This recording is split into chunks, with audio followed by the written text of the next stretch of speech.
Is it expensive?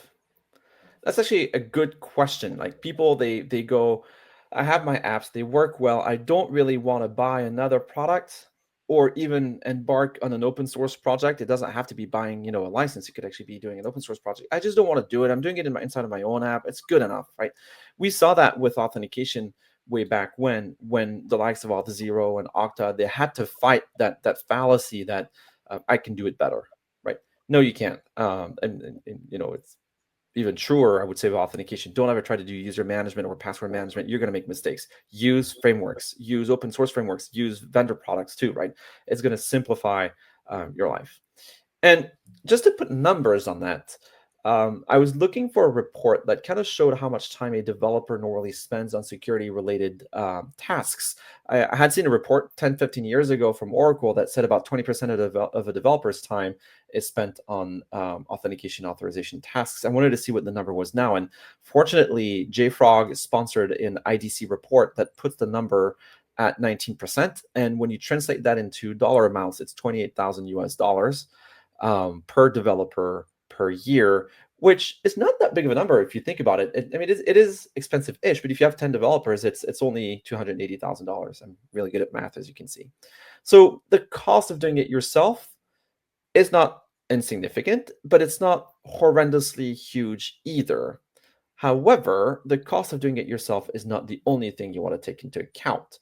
You also want to take into account the risk that something bad is going to happen, a breach, either malicious external threat breach or a malicious employee or an employee turned rogue breach.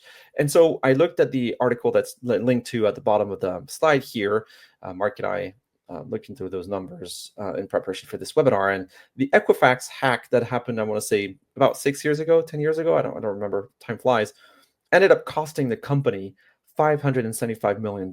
This is not a fine, this is a settlement, and that money is being used to pay back the victims of the hack, right? So, and that does not include, by the way, the cost of fixing the hack. So the development time spent to fix whatever the root cause of the hack was, the cost of the investigation is not included, and the brand damage is not included. So you could easily double the number, right? 575 is just the amount they paid to the FTC to take care of the victims.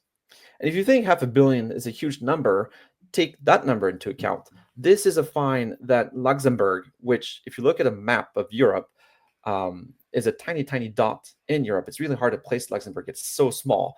And the fine is so big, nearly $1 billion inflicted on Amazon for GDPR violations. For a country that I don't know the population, but surely not 1 million people live in Luxembourg. So it's a huge, huge fine relative to the size of the country, right? And so this shows that you can't take security lightly. There are risks. There could be brand damage. Of course, when you're Amazon, the brand damage is potentially limited, but it shows that you have to care. And if you think $877 million, Matt, is a small number, then just think about the next one. And that's not even the highest one on that report. I think there was an even bigger one, or there's one in between. There's another $1 billion number. Yeah, I think there's a 2-point-something billion. Yeah, it just keeps. Well, that's when you convert to Canadian dollars, Matt. Sorry. Yeah, good call. But Meta was fined in Ireland this time, again for GDPR violations to the tune of $1.3 billion. Now, I don't know about you, but I would not be able to pay that fine. I checked my bank account last night, and it's a little short of the 1.3 billion mark. So that's huge. It's a big deal. So can you really afford not to provide transparency in your authorization, not to provide auditability in your authorization? Because that's what it comes to at the end of the day, right? It's proving that you're doing the right thing.